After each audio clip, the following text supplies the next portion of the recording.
Greetings, juniors, from the Schaefer Lair. Little Civil War bumper music for you there.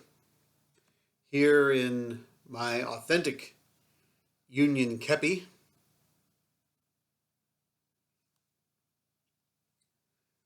Talking here today about the American Civil War.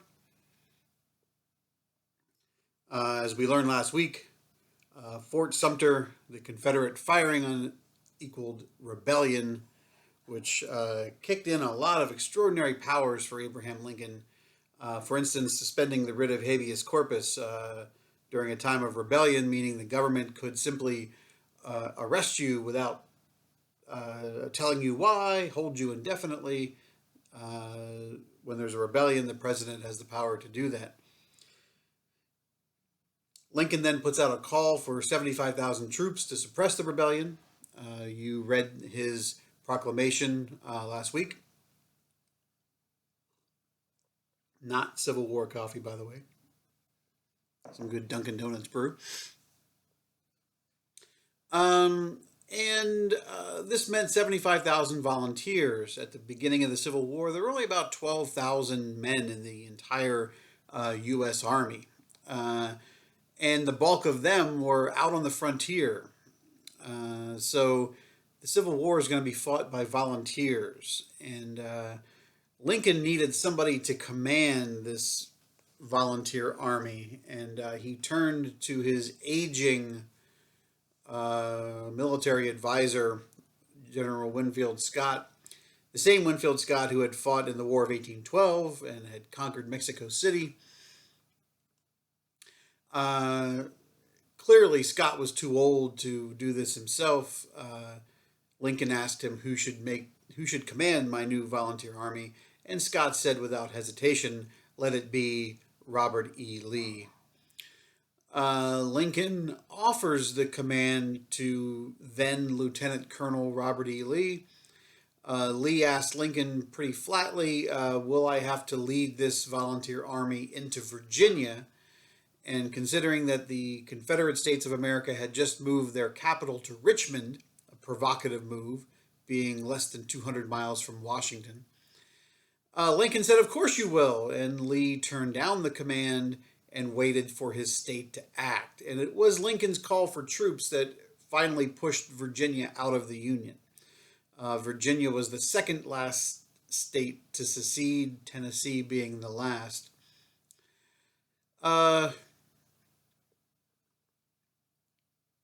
Then you read a little bit about the disaster of Bull Run. Bull Run, guys, is an extraordinary battle for a number of reasons.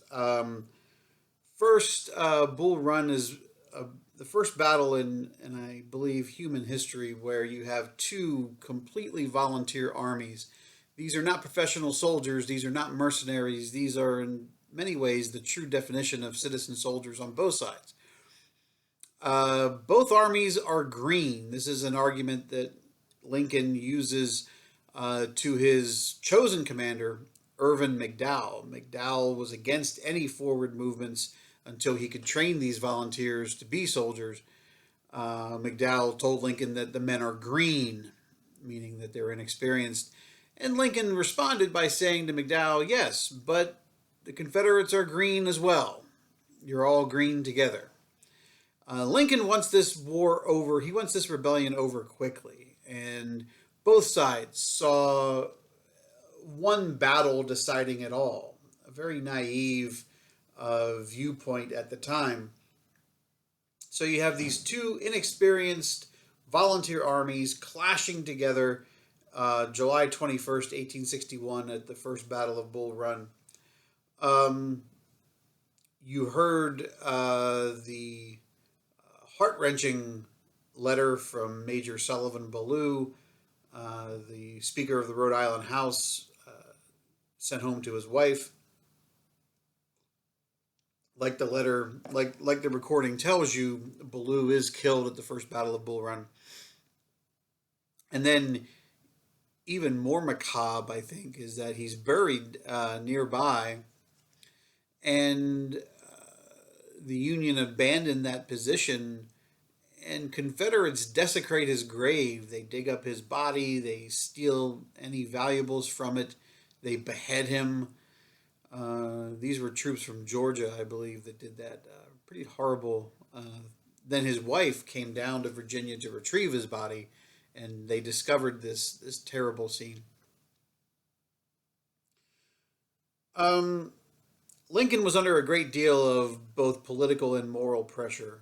The abolitionists saw the Civil War for what it was very early on, and that was the death knell of slavery. And the political pressure was also on Abraham Lincoln. He has a very shaky coalition behind him. The Republicans, of course, want to crush the rebellion, preserve the Union. Abolitionists want a new Union, whereas the pro-war Democrats, and there were lots of Democrats who were against secession, they want a much less comprehensive change. They're looking for maybe reestablishing the Union as it had existed before, let's say like 1840.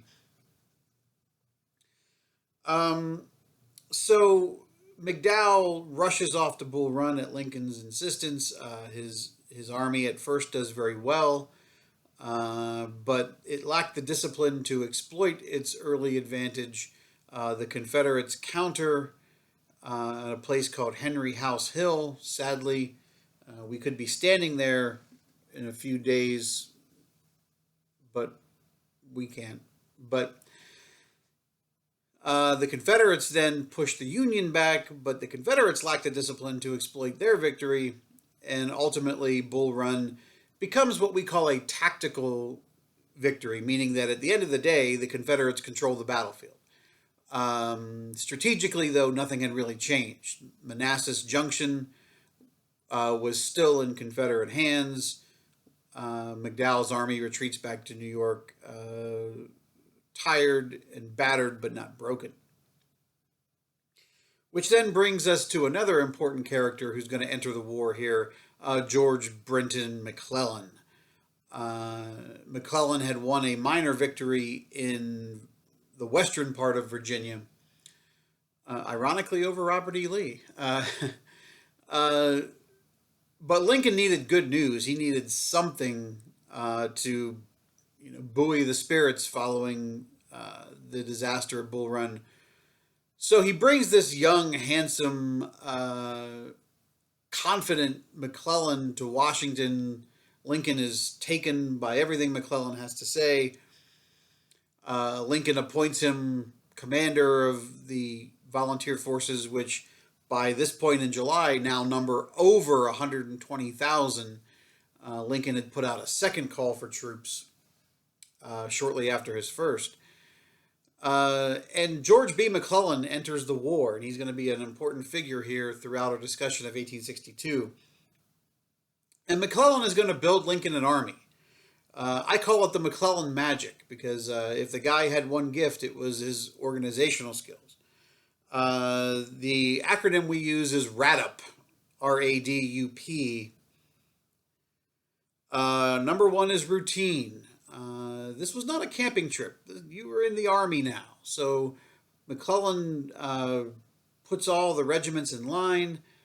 He spreads out the army in proper army camps, establishes a firm routine, daily routine, and much of it included drill. Drill, drill, drill. Learn how to be a soldier, learn how to walk like a soldier, march like a soldier, behave like a soldier. The second is accountability. McClellan and his staff go on this extraordinary investigation of the officer corps of the volunteer forces. Poor officers are relieved. Talented junior officers are promoted. McClellan had a hand in all of this. He wanted a competent officer corps beneath him. The D is, of course, for discipline. The soldiers learn that on the parade ground drilling. The U is for uniformity, providing, getting rid of the only uniforms that could kind of stray from the established dark blue, light blue combination would be regiments who wore what was called the Zouave style. Zouave, as in the style of the French Foreign Legion, who were kind of the heroes of the military world at the time. And, you know, Zouave units could keep their style uniforms because they were good for morale. The men felt more like soldiers when they wore those kinds of uniforms. But McClellan brought uniformity in weaponry, in uniforms, in logistics, in food. All of that changed. And finally, the P is for pride. McClellan inspected the army weekly. Division commanders inspected the army daily. The soldiers were made to feel good about themselves, and that was an extraordinary piece of leadership on his part. Now, all of this is great. McClellan builds this great army for Lincoln. Lincoln wanted to know from McClellan, when are you going to use this army, General McClellan? And McClellan doesn't want to repeat the mistakes McDowell had made at Bull Run. McClellan doesn't want to go charging into what he considered to be insurmountable Confederate defenses at Manassas Junction. McClellan proposes a bold strategy of floating his massive army down the Chesapeake Bay to the Yorktown Peninsula, unloading at Fortress Monroe, which was a huge Union fort in Virginia, still in Union hands. Then marching the 70 miles up the Yorktown Peninsula and attacking Richmond from the east. Every military planner was against it. Lincoln's Secretary of War, Edwin Stanton, was against it. General Winfield Scott, who was still hanging around, he was against it. He had proposed the Anaconda strategy, which was to strangle the Confederacy slowly. But Lincoln was for it, and Lincoln gives McClellan the green light because it meant movement. It meant McClellan would be doing something. And for Lincoln, a lot of this was about perception. And if he was worried that if it was perceived that he didn't know what he was doing, the public would turn against the war effort. So McClellan is given the green light to travel down to the peninsula.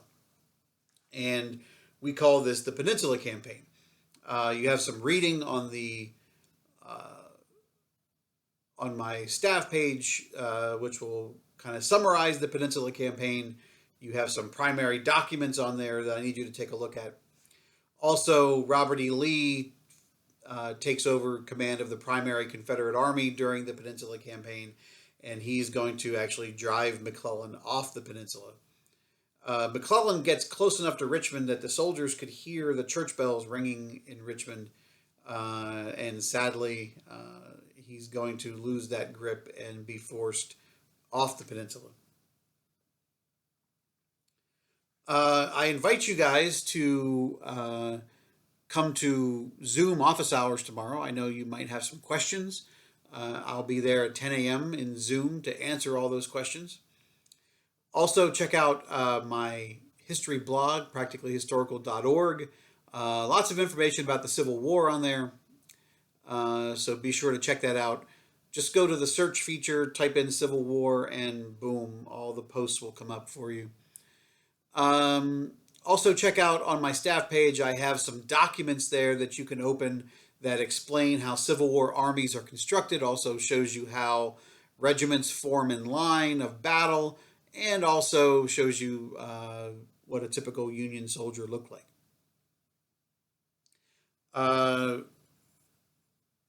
So let's keep going with our studies. Lots of research for you to do. Just click on the links on my staff page. From the Schaefer Lair, be safe out there, be erudite, and study the Civil War.